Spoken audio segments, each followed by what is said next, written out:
자, 이달의 말씀 선포하겠습니다. 오직 성령의 열매는 사랑과 희락과 화평과 오래 참음과 자비와 양성과 충성과 온유와 절제니 이 같은 것을 금지할 법이 없느니라.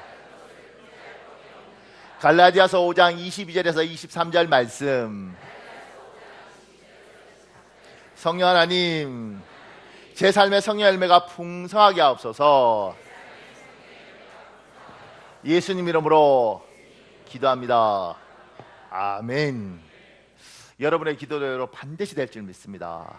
오늘 성령의 열매 중에 사랑에 관한 이야기를 하려고 하는데, 사랑 이러면 너무 쉽잖아요, 그죠? 다 아는 거잖아요. 그런데 왜 성경에는 이렇게 사랑에 대해서 줄여리 오래 참고 온유하고 시기하지 않고 이렇게 길게 적었을까?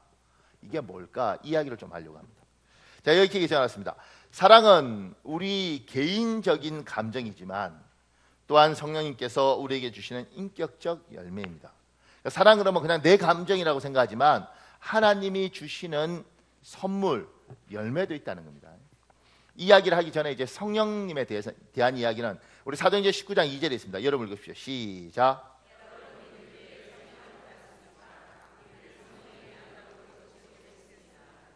성령은 꼭 받으셔야 되고 성령 체험은 반드시 필요합니다.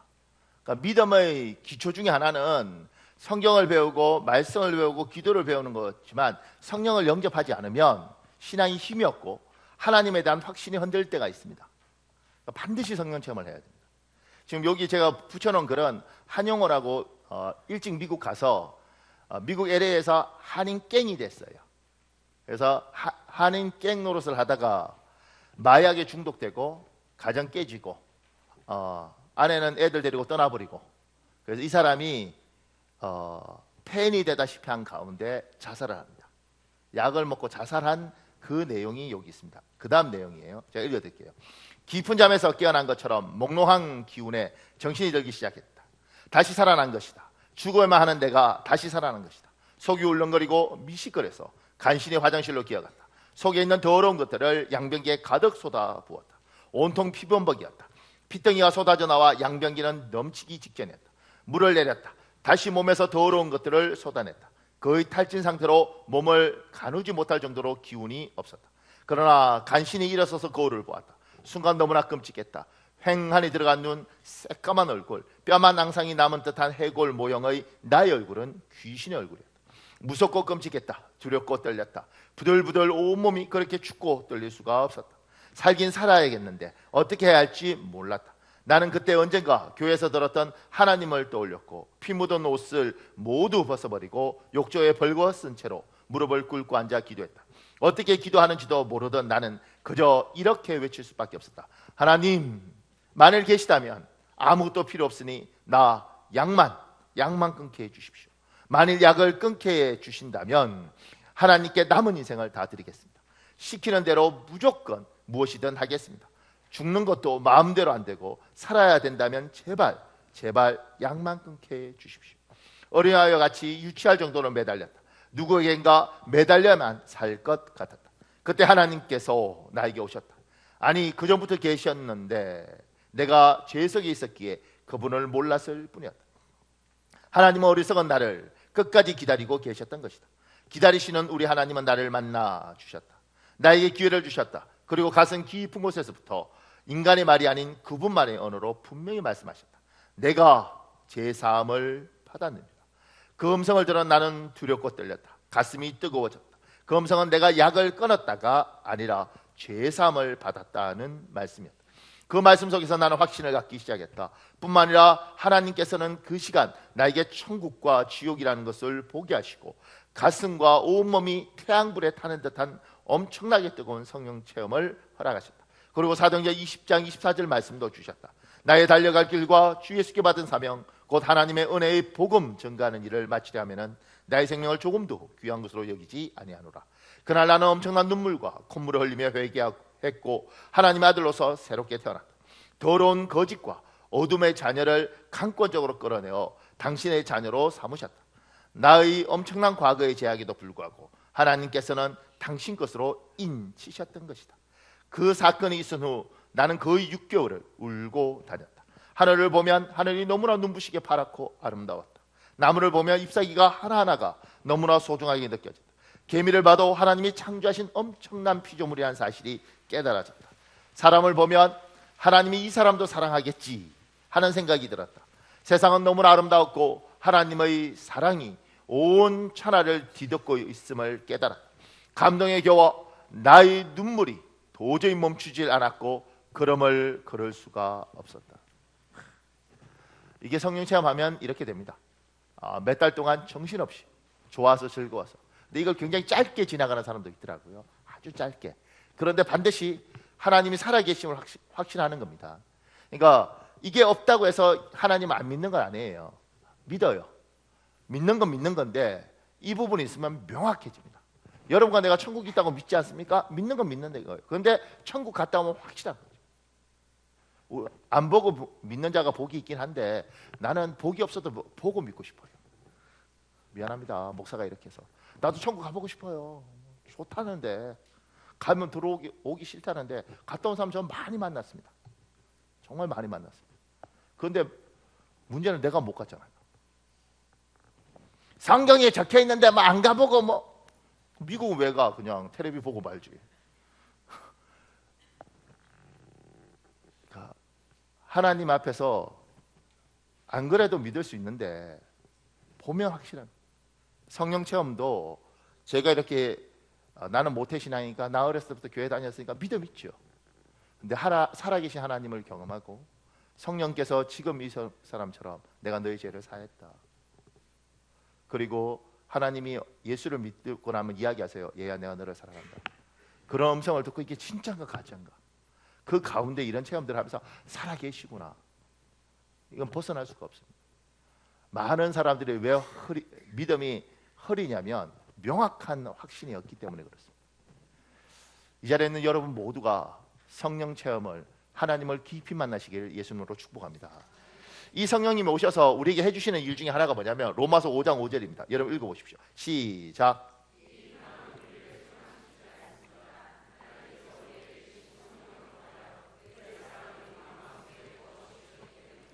하나님의 성령이 오셔서 우리의 감정, 내 감정이 있어요. 그런데 하나님이 주시는 감정도 있어요. 하나님이 사랑이라는 감정을 우리에게 부어주시는 거예요.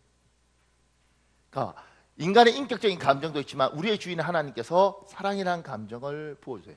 그래서 기도하면 하나님 제 아내를 사랑하게 해주십시오. 아내를 사랑하는 마음을 주십시오. 그러면 갑자기 어느 순간이가 딱 보는데 예뻐 보여. 짧게 잠시 순간적으로. 그러면 그 불씨를 잘 살려야 돼요. 제가 이렇게 어느 순간 저희 사물을 딱 보는데 너무 예뻐 보이는 거예요. 그럼 어떻게 해요? 미쳤는가 봐. 미쳤는가 봐. 요새 눈이 이렇게 가면 안 되고. 그때 머리카락이도 이렇게 만지고. 왜? 목사는 그러면 안 되나? 머리카락에도 만지고 어떨 땐 다리 베고 이렇게 누워서 당신 너무 예쁘다 뭐 이런 거 약간 닭살 돋지만 하나님이 주신 이 불씨를 살려서 그런 것들이 뭐예요? 노력하는 거예요. 어느 날 하나님 내 남편을 정말 사랑하게 해주십시오. 그런데 술 처먹고 딱 들어오는데 문을 여는 순간 갑자기 사랑하는 마음이 딱 생겼어. 미쳤지 술 먹으니까 이러면 안 되고 그 불씨를 잘 살려서 여보 밥 먹었어? 안 먹었구나. 밥 차려줄까? 그러면서 사랑이 싹 드는 거예요.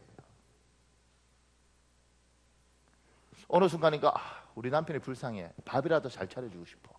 그래서 밥상을 잘 차렸어요. 이왕이면 칼치조림도 하고 잘 차렸는데 남편이 들어왔어. 그러면 남편이 눈치가 좀 있으면 이 여자 갑자기 왜 이래? 그때 우리 서로 사랑하게 해달라고 하나님 기도했는데 이 사람이 이렇게 반응하는구나. 그러면 여보 고마워. 정말 먹고 싶었는데. 그리고 막 먹으면서 나는 이거 먹을 때마다 당신이 너무 사랑. 이렇게 닭살스럽게 가야 되는데 왜 차렸어? 독 탔나? 이 여자가 미쳤나? 갑자기 잘해주는 거 보면 바람 피나? 핸드백을 샀나? 이렇게 가면 안 된다고. 하나님 사랑하게 해주십시오. 그러면 그 사랑의 마음을 하나님 불씨처럼 주면, 우리 인격이 있잖아요. 하나님이 너의 감정 필요 없어, 그리고 이렇게 주면 인간이 이상해지니까 우리에게 그 불씨를 주면 그 불씨를 잘 살려서 노력하는 거죠. 아이를, 하나님 내 아이를 사랑하게 해주십시오. 그렇게 기도했는데 어느 순간인가 그 아이가 문을 열고 들어오는데 태어났을 때 그 사랑스러움이 마음에 잘 이루. 그러면 잘 살려서 아들 학교 갔다 와, 고생했네, 아들 난 너만 보면 좋아, 이렇게 해야 되는데 갑자기 올 때 이 불씨를 가지고 공부했어? 모의고사 몇 점이야? 이래서 불씨를 꺼트리지 말고. 그러니까 성령께서 우리에게 사랑의 마음도 화평의 마음도 부어줄 때 이걸 잘 살리는 거예요. 하나님이 주시는 마음을 잘 살릴게 우리가 해야 될 거예요. 여러분, 만약 하나님께서 여러분에게 여러분이 필요한 게 있으면, 하나님 아내를 사랑하게 해주십시오, 아이를 사랑하게 해주십시오, 남편을 사랑하게 해주십시오, 내 교회를 사랑하게 해주십시오, 시어머니를 사랑하게 하시고, 하나님 우리 장인어른을 사랑하게 해주십시오, 내 나라와 내 민족을 사랑하게 해주십시오. 그걸 기도해야 됩니다. 아무도 아멘 안 하는 건 내가 미쳤어요, 목사님. 저 인간 지금 지긋지긋하게 살고 있는데 내가 진짜 사랑하면 어떡할래? 누가 억지로 뭐 목 졸라서 결혼시킨 거 아니잖아요. 하나님 사랑해 주십시오. 근데 설교하다가 자꾸 이상하게 막 눌리는 것 같아. 막 분위기가. 목사님 제발 자꾸 그러지 마세요. 우리는 이미 갈랐을 걸 딱 작정하고 분위기만 오면 도장 찍을 거예요. 이런 거면 오늘 설교 잘 듣고 회개하십시오. 내가 겁이 나는 건 내가 아무 생각 없이 이렇게 할 때 꼭 그런 사람도 있더라고. 막 울면서 와요. 목사님 어떻게 우리 집안 사정을 그렇게 하시고, 내가 오늘 집에 가면 도장 찍으려고 그러는데 목사님 설교가 내 발목을 잡아요. 이 교회 안 오는 건데 어쩌다 잘못 왔어. 하나님 우리에게 성령을 체험하고 이 성령께서 우리에게 감정을 주세요. 그런데 그 말은 무슨 말이냐면, 하나님 앞에 받지 않아야 될 감정은 하나님 주지 말라고 이야기해야 되는 거예요. 내 안에 끊임없이 나를 괴롭히는 이 마음들을 하나님 이건 가져가 주십시오, 이렇게 기도해요. 성령께서 어떤 걸 주시잖아요. 그러니까 어떤 건 가져가실 수 있는 능력이 있는 거예요. 그러면 하나님 이 마음은 이거 이대로 있으면 우리 다 죽어요. 하나님 이 마음은 가져가십시오. 우리 디모데전서 6장 10절에 있습니다. 여러분 읽어보십시오. 시작.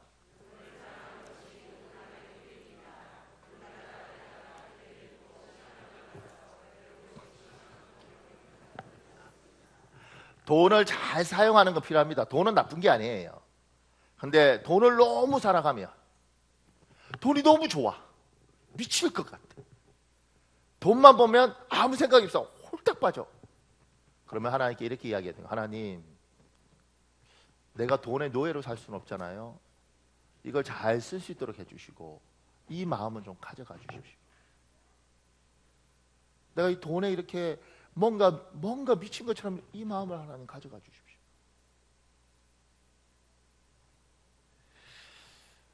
요한에서 2장 15절 17절 있습니다. 여러분이 15절 읽고 제가 16절 읽겠습니다. 15절 시작.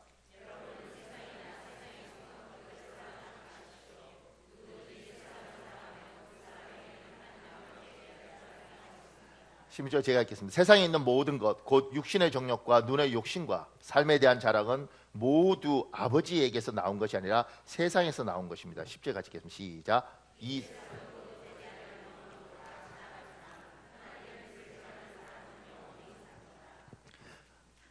전에 우리 교회 와서 이렇게 간증했던 여자 국회의원 있지 않습니까? 그 권사님이 참 좋은 말 했어요. 자기가 골프에 푹 빠져있을 때 하나님 이렇게 이야기했다는 거예요. 얘야, 세상을 즐겨라.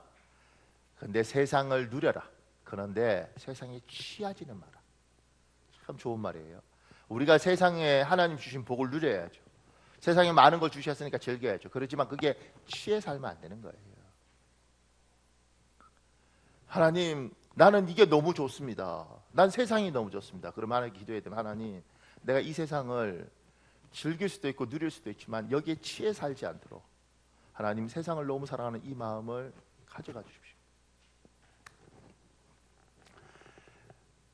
지금 우리 교회도 이제 고등학교까지는 어떻게 교회 나와요. 근데 20살 되면 교회 오기 어렵습니다. 21살 어렵습니다. 왜냐하면 대학 가니까 너무 좋아.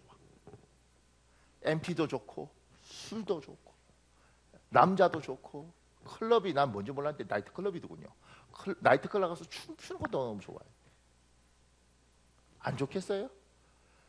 그 여름에 축구 막 하고 땀 막 흘리는 상태에서 생맥주 막 시원한 거 막 마신 뭐 침 삼키고 이러면 내가 누군지 알잖아. 막 이거. 근데 내가 텔레비 보면서 제가 무슨 생각이냐면 목사인데 나도 먹고 싶어. 시원할 것 같아. 세상이 얼마나 좋아. 그러니까 세상이 좋으니까 세상에 가요. 20살, 21살, 22살에 세상이 얼마나 좋은데 그 좋은 거 놔두고 여기서 전부 이게 한 짓이냐고. 그러니까 애들이 청년이 되면 교회를 떠나는 것들에 대해서 욕하는 게 아니라 이해할 수 있어요. 그런데 그건 세상을 너무 좋아하는 그 아이들에게 하나님 저 아이들이 세상을 너무 좋아하지 않을 수 있도록 심지어 세상을 좀 볼 수 있도록 눈을 열어주십시오. 제가 예수 처음 믿고 아무것도 모르잖아요. 마태복음이 뭔지 마가복음인지 모를 때 예수 믿고 너무 좋았어요. 너무 좋아서 근데 하나님이 또 너무 좋아하니까 믿자마자 방언이라는 걸 줬어요. 요새는 방언이란 이런 것들이 자꾸 텔레비나 이런 걸 통해서 사람들이 이렇게 인식들을 하게 되더라고요. 그리고 뭐 TV에 보면 그 기독교인들 기도한데 자막을 할 때 뭐 방언 터지듯이 뭐 이래. 그래서 뭐 이런 걸 다 하나 이렇게 생각이 들었어요. 근데 저희 때는 그 교회에 대한 정보가 별로 없고 갔는데 방언을 받으니까 너무 신기한 거예요. 내 입에서 내가 의도하지도 않는데 새로운 전혀 다른 말이 나오니까 중국어인지 아랍어인지 모르는 그게 막 튀어나오니까 얼마나 신기하고 좋겠냐고요. 난 너무 좋았어요.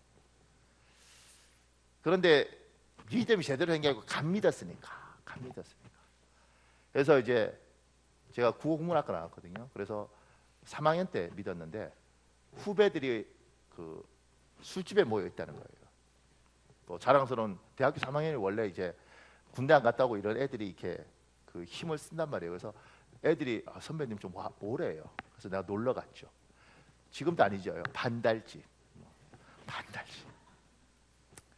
그래서 내려가니까 이제 국문과니까 기본적으로 이제 막걸리를 마시는데 이렇게 쭉 한 20명 정도 앉아서 막걸리를 마시는데 내가 이제 테이블 이렇게 있는데 중간에 앉았어요. 중간에 앉아서 내가 예수를 믿지만 뭐 교회 생활을 뭐 아무것도 모르는 거예요. 방언을 하지만 뭐 완전히 깡통인 거예요. 뭐 잘 몰라요.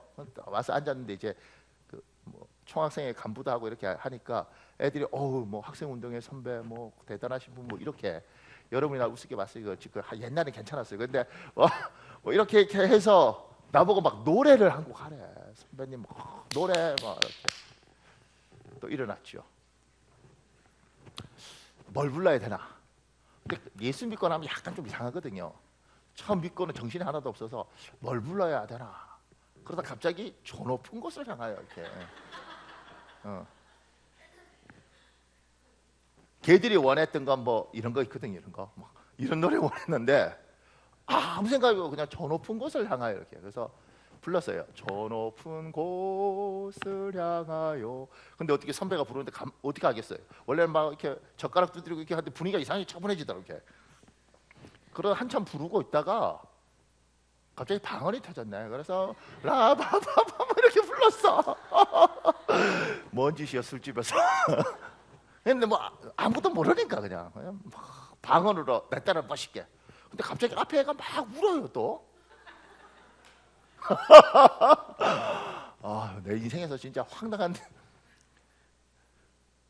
그래서 이제 다 불렀어요. 얘는 울고 있고 다른 애들은 뭐 이게 뭔지 모르니까 샹숑인지 팝숑인지 생각하고 막 분위기 재밌었어요. 그리고 이제 앉았어요. 그리고 이제 뭐 술집이니까 이렇게 갈 거예요. 근데 앞에 애가 막 우는 거예요. 같이 이야기하다 보니까 이게 회개하고 있는 거네. 회개. 원래 교회 다녔대요. 그리고 대학 들어가면서 너무 세상이 좋으니까 술 먹고 이렇게 좋으니까 교회 안 다닌 거죠. 안 다니는데 이놈의 선배가 갑자기 일어나서 학생 운동하는 줄 알았는데 막 하다가 방언 터져서 막 이렇게 하니까 여기서 막 울게, 그 마음에 찔리니까 우는 거예요. 그러면서 얘가 지금도 안 이제 뭐라고 하는지 아세요? 전 세상이 너무 좋아요. 나 이러더라고. 근데 그때는 못 알아들었어요, 사실은. 이제 알게 되는 거죠. 전 세상이 너무 좋아요. 저 교회 안 돌아갈 거예요, 이러더라고. 나는 지금 예수 믿어서 교회가 너무 좋은데 얘는 교회에 살다가 탈출하고 싶은 거죠. 우리 청년들도 교회용 애들이, 교회용 이게 마스크가 있습니다. 교회 오면 나이트클럽 간마 이러다가 이런 애들 있어요. 장로님 아들, 권사님 딸, 뭐 하나님 이렇게 사는 애들이 있어요. 그러니까 얘들은 교회 딱 오면 모두가 교회 모드예요. 은혜 받으세요. 바깥에 가면 모두가 딱 있어요. 그러니까 작업복 딱 갈아입고 놀아. 우리는 몰라요. 왜냐하면 우리 바운드리 안에서 노는 게 아니고 얘들이 우리 사정권 바깥에서 노니까 우리는 소식이 없어. 근데 분명히 지그들끼리는 알 거라고. 그러니까 얘들이 교회 오니까 얼마나 답답하겠냐고요. 재미도 없고 세상은 너무 재밌어. 막 죽도록 놀아. 그러니까 그 세상에 흠뻑 취해 있는 거. 그때 기도를 해야 되는 건 뭡니까? 하나님, 너무 저걸 사랑하지 않을 수 있도록 성령님께서 저걸 싫어할 수 있는 마음을 주십시오. 노름이 싫고 싸움받기리 싫고 욕하고 수다 떨고 나이트클럽에서 술 먹고 주정하는 것들이 싫도록 느껴질 수 있도록 하나님 보고 주십시오. 어느 날 술 먹는 게 좋았는데 어느 날 술 먹고 취해 있는 사람을 보면서 야, 내가 저 모습인가? 술 먹고 화장실에 토하는 애를 보면서 내가 저렇게 살아야겠나? 이런 생각이 쭉 들고, 심한 경우는 이런 것도 봤습니다. 술병을 딱 보는데 술병에 뱀이 이렇게 꼬리를 틀고 있더라는 거예요. 누가 그래요? 내가 본 게 아니고. 그날부터 술 끊었다는 거예요. 여러분 눈에도 그냥 술병에 그냥 뱀이든 지네든 자글자글했으면 그 친구는 그래서 술 끊었어요. 그러니까 술병에 뱀이 탁 꼬리를 틀고 있는 거 딱 이렇게, 그러니까 이제 뭐 환상같이 본 거죠. 뭘 보고 너 다시는 술 안 먹어. 이렇게 해서 내 친구예요. 술 다 끊었어요. 이 말 듣고 또 우리 목사님이 술병에는 뱀이 들었대 이러지 말고, 나 이상한 목사 되니까. 그러니까 여러분 나 살려줄 때는 조심해야 되는 거예요. 그러니까 여러분 스스로 하나님, 나는 이게 너무 좋습니다. 그런데 이거는 반드시 내 영혼을 해롭게 하고 하나님 관계를 멀게 할 겁니다. 하나님, 이걸 싫어할 수 있도록 하나님 싫어하는 마음을 주십시오. 내가 하나님을 사랑하는 마음을 주고 내 아내를 사랑하고 내 가족을 사랑하고 내 교회를 사랑하는 마음을 주시는 것처럼 이거와 이거는 싫어하는 마음을 주십시오. 너무 내가 이게 좋은데 이대로 가면 반드시 망할 겁니다. 하나님, 여기에 대해서 싫어하는 마음을 주십시오. 돈을 너무 사랑하면 안 됩니다. 명예도 너무 사랑하면 안 됩니다. 세상의 것들을 너무 사랑하지 마십시오. 근데 우리는 좋아요. 왜 좋은지 아십니까? 우리 좋도록 만들어 놓은 게 걔들이에요. 그래서 하나님과 사단의 차이는, 하나님은 항상 이렇게 말을 해요. 얘야 내 뜻대로 해라. 얘야 내 뜻대로 해라. 사단은 항상 이렇게 말해요. 얘야 네 하고 싶은 대로 해라. 얘야 네 하고 싶은 대로. 그래서 사단이 훨씬 귀에 들어와요. 왜냐하면 네 하고 싶은 대로 하라. 술 먹고 싶어? 먹어. 놀고 싶어? 놀아. 하나님은 얘야 먹으면 속상한다. 얘야 그 몸에 해롭다. 얘야 그건 절제해야 된다. 그러니까 하나님 말은 맞는데 듣기가 싫은 거지. 특히 젊었을 때는. 언제 들어요? 늙고 병들면. 술 먹고 났을 때 몸이 부들부들 떨리면 먹어야 돼. 이게 오는 거지.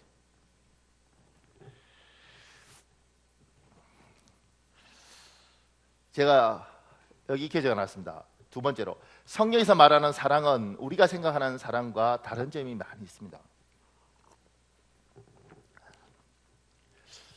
여러분과 내가 생각하는 사랑하고 성경에서 말하는 사랑하고 좀 달라요. 세상의 사랑하고 성경에서 말하는 사랑하고 달라요.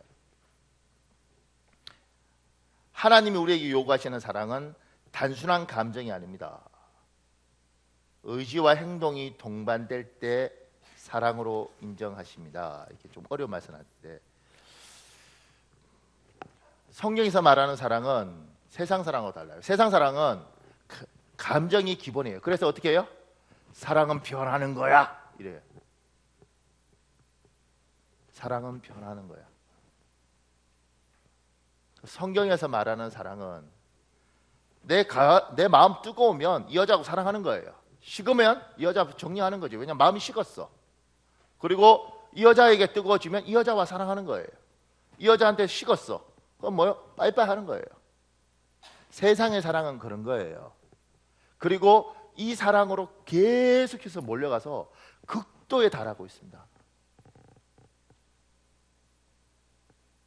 그러니까 여자애들도 청년들도 남자애들도 배우자를 선택할 때 가장 기준은 뭐냐면 나에게 이 뜨거움이 있느냐는 거예요. 이게.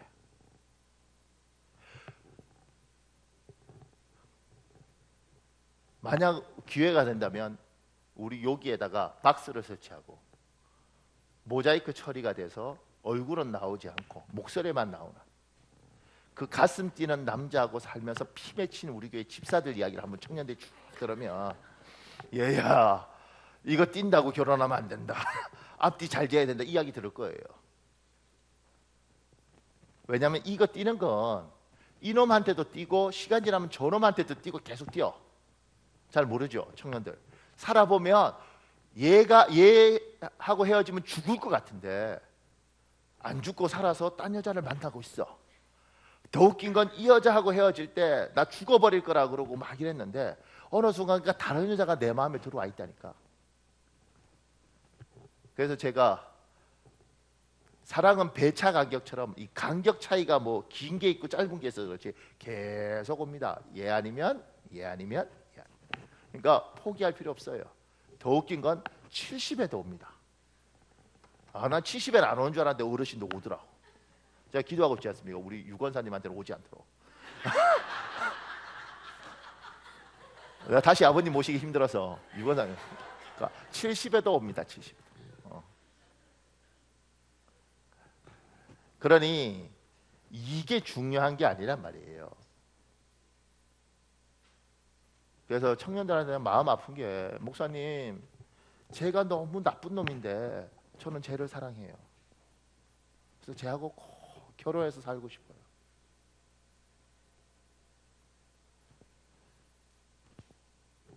얘야 얘는 어떠니? 성격도 좋고 성실하고 애도 매너도 있고 너무너무 괜찮아요 목사님. 근데 가슴이 안 뛰어요. 참고로 말하는데 심장은 다 뛰어요. 안 뛰는 놈은 죽은 애들밖에 없고 중환자실에서 다 인공으로 뛰게 돼 있어. 그러니까 살아있는 거예요. 근데 그놈은 안 뛰어요. 누구한테 뛰니? 쟤한테 뛰어요. 얘야 쟤 만나면 너 인생 죽도록 고생한다. 네가 돈 벌어서 밥 먹여줘야 되고 저놈 뒤치다거리 다 해줘야 되고 저는 가정도 별로 책임지지 않을 거예요. 근데 목사님 자꾸 뛰어요. 얘는 어떠니? 다 괜찮은데 뛰긴 뛰는데 아주 느리게 뛰고 어떨 때는 멈춰 있을 때가 너무 많아요. 그러니까 청년들 그러면 여기에 피눈물 흘리는 조금 전에 말했던 모자이크한 선배들 이야기를 들어요. 그래서 청년 결혼 강의하는 그 유명한 여자 강사가 있어요. 그 강사가 그러더라고요. 자매들아, 너희의 이 감정만 좀 낮추면, 그래서 약간 교회에서 상태가 좀 덜 좋아 보이고 인간적인 매력도 없고 머리도 벗겨지고 키도 작지만 성실하게 살아가는 사람을 선택하면 너는 평생 음식물 쓰레기를 안 버려도 되고 집에서 공주처럼 대우받을 수 있단다. 그런데 키도 크고 머리숱도 많고 인물도 잘생기고 그런데 직업도 변변하지 않고 성실성이 떨어지고 이 여자 저 여자 찝쩍거리는 놈을 네 가슴이 뛴다는 말로 결혼하면 평생 음식물 쓰레기를 네가 버릴 뿐만 아니라 걔를 위하여 너는 돈을 벌어서 걔 양복을 사주고 걔는 딴 여자를 만난다.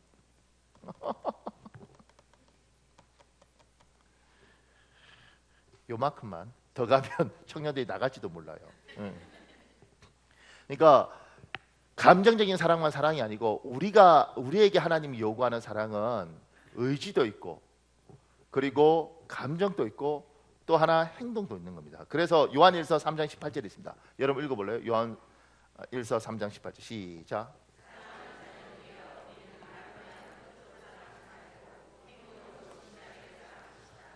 사랑이 말, 혀, 가슴 뛰는 것만 아니고 행동이 필요한 겁니다.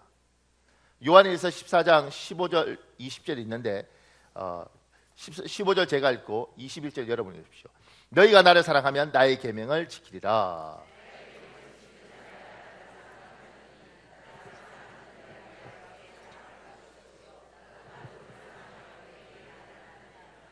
그러니까 내가 막 감정적으로 하나님 나 사랑합니다 이거 갖고만은 안 된다는 거예요. 의지와 행동이 받쳐주지 않으면 그 사랑은 하나님이 인정하지 않습니다. 사랑으로. 여기 문봉주라고 뭐 중국 영사도 하고 그다음에 뉴욕 총영사도 했던 분이에요. 이분이 쓴 글에 이렇게 있습니다. 1991년 1월의 어느 주일이었던 것으로 기억한다.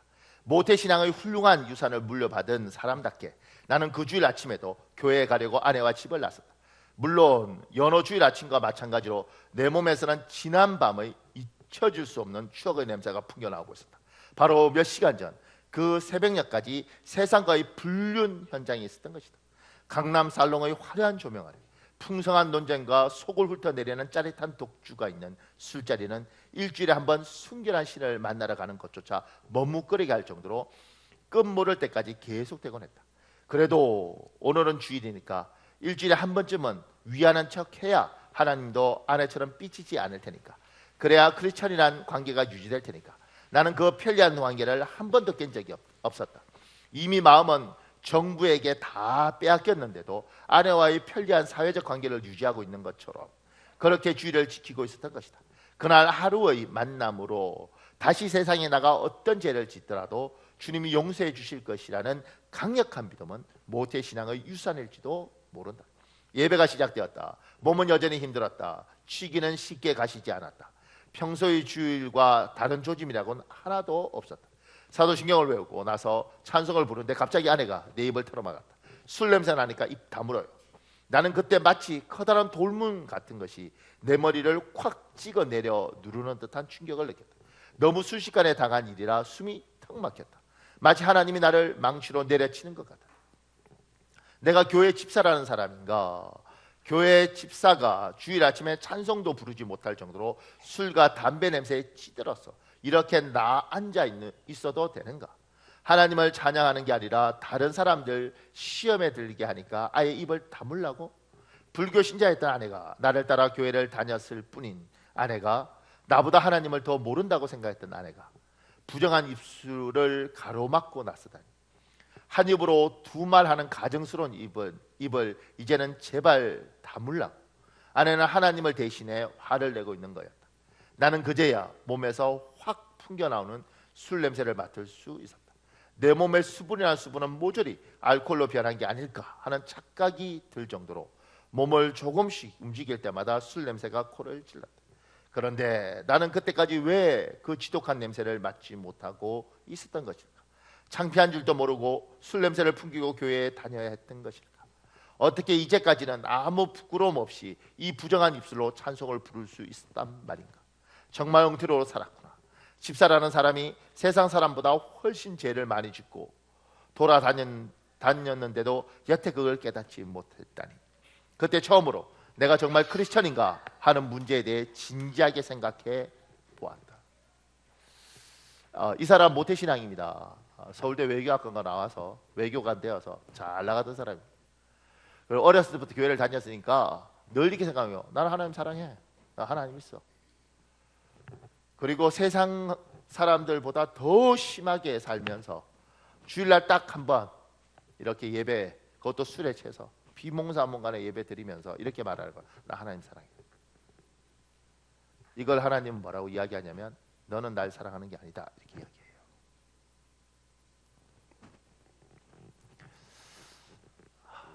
제가 목회할 때 집사님이 한 분 있었어요. 그 집사의 말이 참 생각을 참 많이 하게 합니다. 그때 이 집사님이 딸아이 하나 하고 혼자 와 있었어요. 그런데 어느 날 이제 이야기를 시작하는 거예요. 목사님, 제가 어렸을 때부터 누나와 같이 교회를 다녔습니다. 그 주일학교 때부터 성가대를 했습니다. 우리가 교회 마치고 집에 오면서 오솔길 걸어오면서 찬송을 하면 찬송을 참 잘했습니다. 찬송을 하면 하나님이 듣는 것 같았습니다. 참 행복했습니다. 그런데 이분이 이제 사진 찍는 기술을 배웠어요.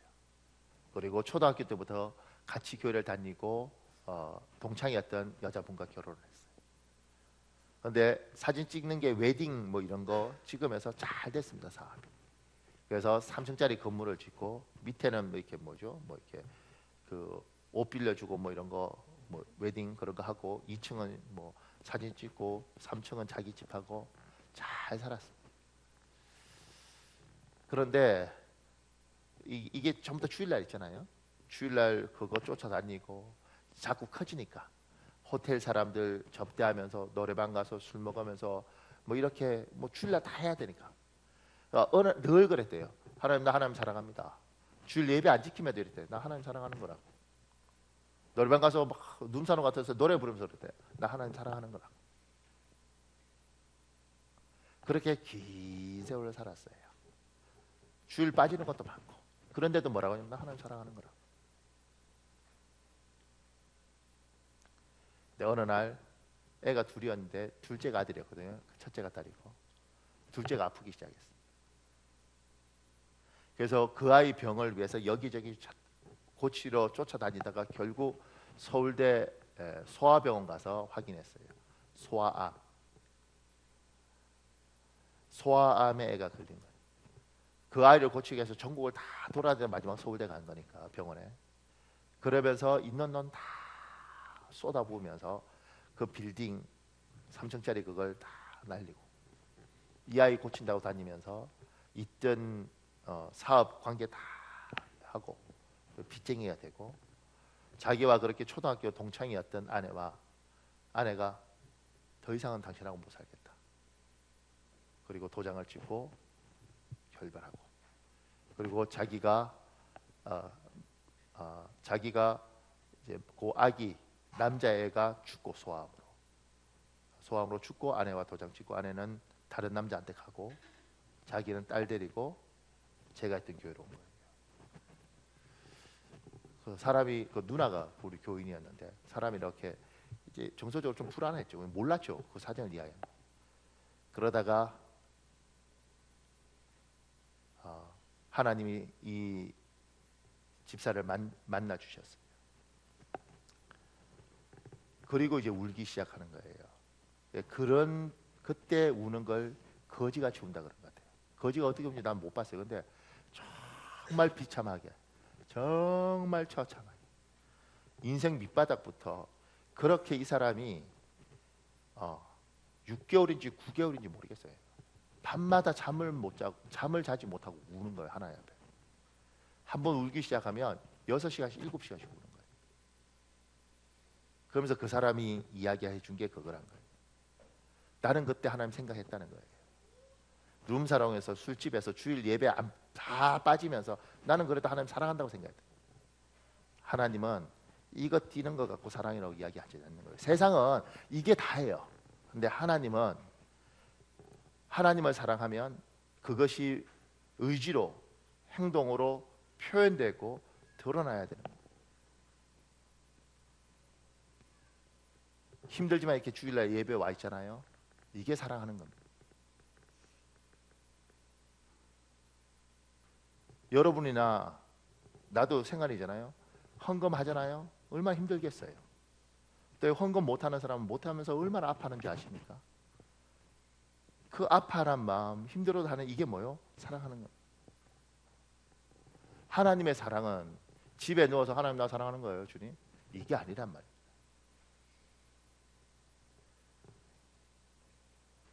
그걸 제가 여기 그래서 하나님은 결혼을 만드셨습니다. 결혼은 하나님의 사랑을 잘 반영하는 제도입니다. 결혼은 하나님이 만드신 제도예요. 사랑이 뭔지를 보여주기 위해서 하나님 결혼을 허락하셨어요.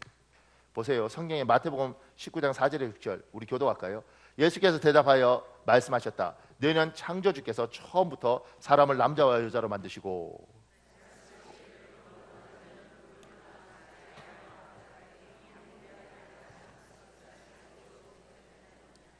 6절 같이 읽겠습니다. 시작. 따라서 그들은 이제 둘이 아니라 한 몸이다. 그러므로 하나님이 짝지어 주신 것을 사람이 갈라 놓아서는 안 된다. 결혼 제도는 하나님이 남녀를 만드시고 관계를 부부로 만드시고 하나님이 얘야 어떤 상황이든 살아야 돼. 너희들 헤어지면 안 돼. 이렇게 요구했어요.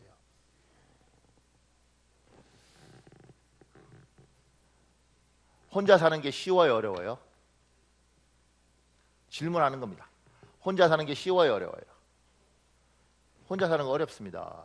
혼자 밥 해 먹어야죠. 빨래해야죠. 그리고 혼자 아플 때 정말 서럽습니다. 혼자 아플 때 겨울에 혼자 아플 때 전기장판 꺼지고 고장나고 보일러 안 들어오고 그리고 혼자 추운 방에서 떨고 있으면 정말 힘듭니다. 혼자 사는 건 진짜 힘듭니다. 둘이 사는 건. 혼자 사는 건 정말 힘든데 둘이 사는 건 돌아버릴 정도입니다. 미쳐버릴 정도입니다. 내 말이 아니고 어떤 목사님은 그렇게 표현하더라고요. 근데 그 말이 내가 아멘 했습니다. 우리나라에서 굉장히 잘생긴 정치인이 있었습니다. 서울대 총학생회장하고 국회의원 나와서 17대인가 16대인가 최연소 국회의원 되고 인물도 좋고 뛰어난 머리를 가지고 있고 이렇게 뛰어난 사람이 아나운서와 결혼했습니다. 이 아나운서도 서울대 나오고 KBS 간판 아나운서 중에 하나였습니다. 똑똑한 여자.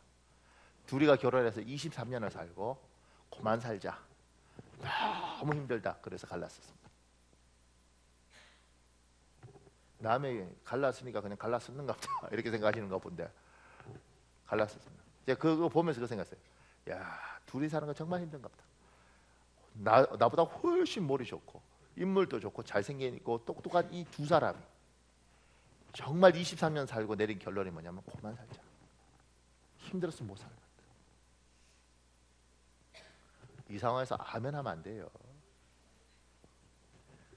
제가 이거 조사하다가 오드리 헵번 아십니까? 오드리 헵번? 로마의 휴일 뭐 그때 자전거 타는 공주 허리가 그 당시 18인치?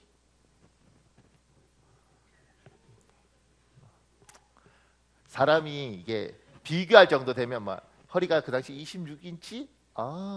24인치? 근데 18인치 그러니까 아예 비교 대상이 안 되는 거냐. 근데 허리가 18인치. 깎은 듯이 생긴 자매잖아요. 뭐 지금이야 뭐 완전 돌아가셨지만 나이가 워낙 많지만 영국 사람들이 정말 사랑하는 배우였어요. 이 오드리 헵번이.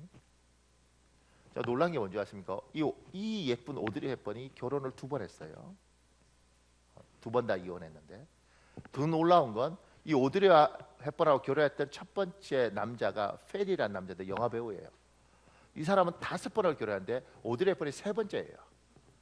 그게 무슨 생각이냐면 전 세계 그 당시에 많은 사람들 로마 휴일이라는 영화를 보고 와 오드리 헵번 같은 여자가 있구나. 세상에 저렇게 예쁘고 곱고 이런 여자가 있네. 이 여자도 3번째에서 쫓겨나고 둘이 사는 게 정말 어렵다는 겁니다. 그러니까 이거 뛰는 걸로 살면 어떻게 해요? 갈랐어야지. 좀 살다가 연애할 때는 막 좋았는데 결혼해서 사니까 힘든 게 어디 한둘이에요. 그래서 외국에는 결혼보다 동거 참 많습니다. 제가 이스라엘 가서 굉장히 놀랐던 건 동거가 너무 많은 거예요. 그리고 내가 물어봤어요. 30몇 살 된 그 이스라엘 여자한테 왜 결혼 안 하냐 그러니까 자기는 하고 싶은데 남자애가 책임지기 싫다고. 그래서 그냥 둘이 같이 그래서 그렇구나. 그럼 둘이 그냥 같이 산대요. 한 집에서 한 입을 듣고 결혼식만 하는 거지. 왜요? 식으면 갈라서라고. 앞으로도 우리나라에 지금 여러 가지 있잖아요. 뭐 동성 뭐 이런 거 동성애 이런 거 나오는데 결혼도 반드시 도전할 겁니다. 결혼 제도를 반드시 뒤흔들어 놓을 겁니다. 결혼 제도는 하나님이 우리에게 주신 거기 때문에 인간들이 그냥 원래 그렇게 살았단 말이에요. 하나님 주신 건 줄을 모르고 그냥 그렇게 살았는데 어느 순간인가 이걸 흔들 거예요. 근데 결혼 제도가 왜 하나님이 주신 것이고 제대로 된 결혼이 왜 사랑의 표본이냐면 가슴 뛸 때 결혼했어요. 근데 결혼해서 보니까 이 심장이 계속 뛰어요. 내려앉는 거죠 이렇게. 그럼 어떻게 해요? 갖다 버려? 옛날에 뜨거웠으니까 살았고 지금은 갖다 버려요? 식으면 어떻게 해? 자 질문하겠습니다. 식으면 어떻게 해요? 대표요? 내가 정말 설교하다 목사가 나가는 거 볼래요 중간에? 자, 잠깐만. 지금 이제 좀 조심해야 됩니다. 남자들 특히. 집에 가서 여자분들은 남편한테 대부분 이거 보고 나면 묻습니다. 여보, 내가 저런 상태가 되면 당신은 어떡할 거야? 이렇게 대부분 여자들은 100% 묻습니다. 약간 치매가 있으면 까먹으면 몰라도 그렇지 않으면 100% 묻습니다. 근데 멍청하거나 IQ가 한 120 이하인 남자들은 잠깐만 생각을 해봐야겠는데 이 순간 깨지는 거예요. 아직 이해를 못했군요. 뭘 생각을 해? 아이 해야지 여보, 더 해야지, 이렇게 가야 되는 거지. 나 머리만 아픈 사람은 하여튼 예수 믿으면 보세요. 지금 이 표정이 내가 동의를 못하고 지금 분위기들이 무슨 그렇게 말을 아니 아프지도 않는데 뭘 말을 못해. 무조건 대답해야지. 여보, 내가 아프면 어떡해? 당신 저렇게 되면 나는 뭐 손톱에만 매니큐어 발라줄게, 발톱에도 다 발라주지 여보, 이렇게 가야 돼. 뻔한 거짓말도 여자는 속아줄 자세가 돼 있어요. 근데 너무 진실해서 가만 생각해봐야 돼요. 감정은 좋아지기도 하고 약해지기도 하고 왔다 갔다 합니다. 이게 뭐예요? 이게 감정이에요. 세상은 이대로 사는 겁니다. 세상은. 그러니까 지금 제가 아침마다 제가 이제 아침에 이렇게 새벽기도 마치고 제 방에서 성경 쭉 읽고 8시 전에 집에 가려고 그래요. 왜냐면 애들 학교 가는 거 이제 보려고. 그럼 아침에 8시에 딱 가면 8시 한 7시 50분 가면 저희 집에 고3이 있잖아요. 고3 아들이 아침에 TV를 딱 틀어놓고 있습니다. 고3. 제목이 좋은 사람.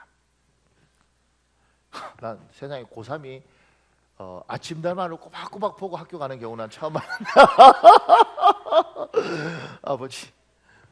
근데 처음에는 뭐 어떡하겠어요. 아침달만을 꼬박꼬박 봐야겠다는데 꾸준히 시청을 해요. 근데 처음에는 그러니까 이제 이 좋은 사람 요 전에 뭐가 있었어요. 내일은 승리? 뭐 하여튼 모르겠는데 하여튼 뭐가 있었어요. 그래서 근데 늘 꼬박꼬박 아침을 봐요. 처음에는 아들 야 아침에 이게 텔레비전 뭐냐 이러다가 어느 순간인가 제가 아빠야? 제가 아들이야? 뭐 이렇게 내가 묻게 되더라고. 그래서 어느 순간인가 같이 이렇게 보고 있더라고요. 근데 놀라운 건 뭐냐면 제대로 된 집안이 하나도 없어요. 항상 바깥에 아들이 있고 알고 보니까 얘가 엄마고 뭐 다 이래. 아침 드라마가. 세상이 뭐요?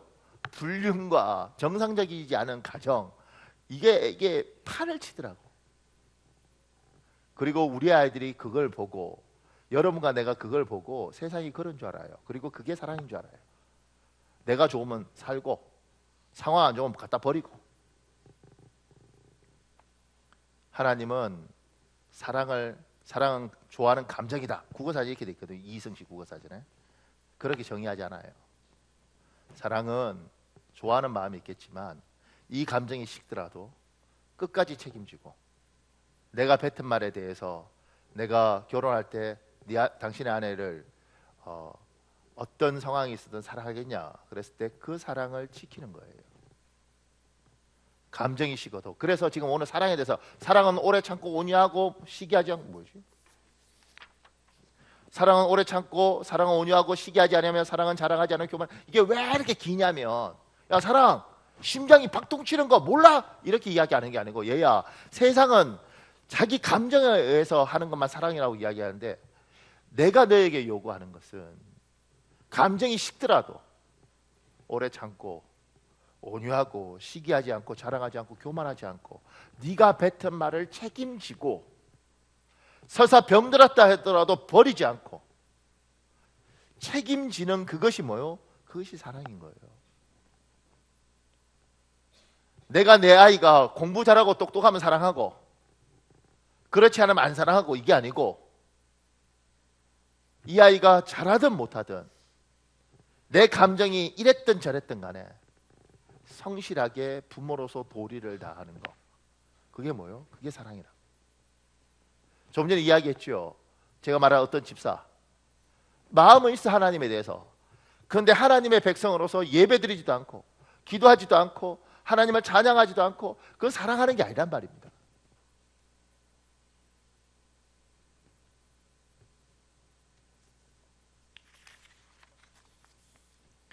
제가 이 밑에 이렇게 적어놨습니다. 하나님은 우리에 대한 사랑을 감정적으로 행하시지 않고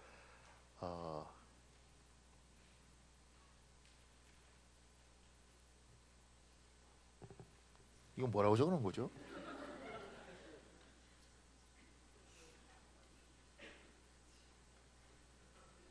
아무도 지금 1부 때 아무도 주지 않네.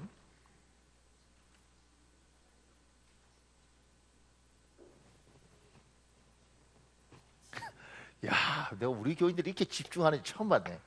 하나님은 우리에 대한 사랑을 감정적으로 행하시지 않고, 그리고 거기에 의해서 뭐 처리하시지 않습니다. 뭐 이런 것 같아요. 하나님은 성경적으로 사랑하십니다. 그게 뭐냐면 요한복음 13장 1절에 있습니다. 여러분 읽어보십시오. 요한복음 13장 1절 시작.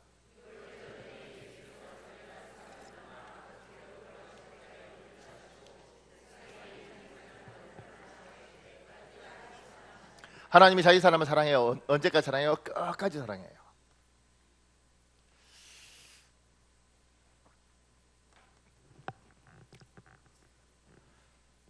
하나님이 우리를 자기 백성으로 딱 부르셨을 때 어이구 사랑스러운 것, 어이구 기특한 것, 어이구 예쁜 것. 그래서 처음 예수 믿고 헌금하고 교회 오고 예배하고 하나님 난 너무 좋아요. 박음받고 아유 하나님 이런 선물도 주시네. 이렇게 하다가 어느 순간인가 그 사랑이 식어버려서 예배 나오지 않고 뻘짓하고 이상한 데 가서 엉뚱한 짓 해도 그분은 자기 사랑을 포기하지 않는다는 이야기입니다.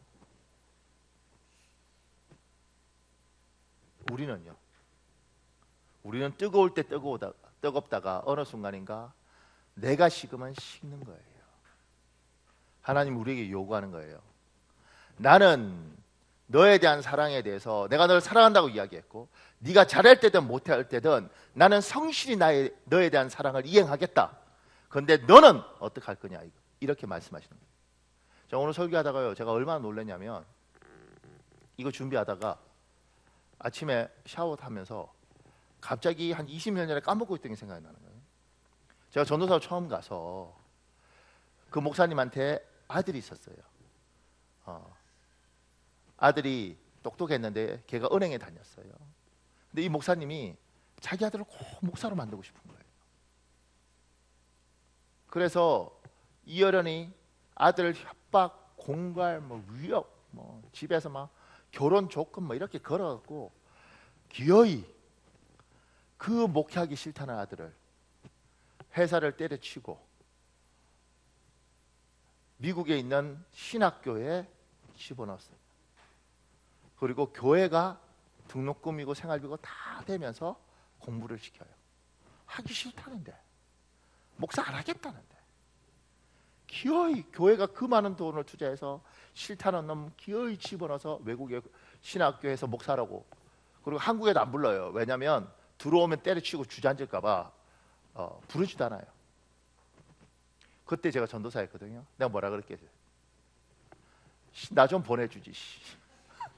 나는 내 가족이 반대해도 내가 왔는데 나 좀 유학 같은 거 시켜주고 이러면 내가 죽도록 충성할 텐데 하나님 나는 안 보내주시고 저거 하기 싫다는데 저거 끼어이 보내시고 다 뜯어냈죠. 그리고 까먹었어요. 어느 날, 그것도 오늘 샤워하면서 갑자기 하나님께서 그때 나 좀 보내주지. 나 보내주시면 내가 죽도록 내가 진짜 할 텐데. 하나님이 정말 많이 해줬는데 죽도록 해요, 안 해요? 안 해요.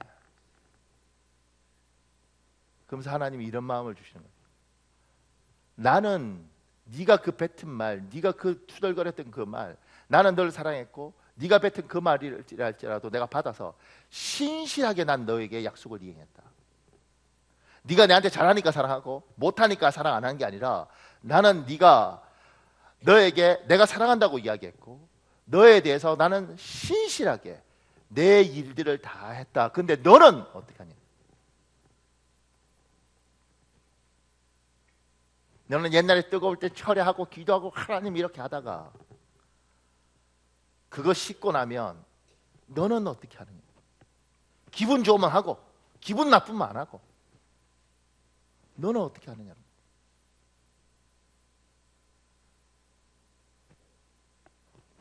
이번 주에는 이렇게 예배 와주고 다음 주에 안 올 사람 있을 거예요. 왜냐하면 오늘은 목사님 외국 가니까 일단 도장 찍고 새로 그 웃는 건 뭐예요? 안 오겠다는 거예요. 두 주는 저 교수님들 오니까 쉬었다가 제 오는 날 다시 와서 이러고 있는 사람이 있을 수 있어요. 참고로 우리 교회는 출석부를 가지고 다 출석 체크를 합니다. 다 출석입니다. 내가 없어도 우리 사모가 다 해서 보고를 딱 해요. 그러니까 늘 주일날 오는 것처럼 앉아 있어도 얘는 한 달에 한 번 교인, 얘는 두 달에 한 번 교인, 이 사람들이 있습니다. 속지 않습니다. 은혜가 있으면 막 오고 은혜가 없으면 안 오고 신실하냐 이거예요.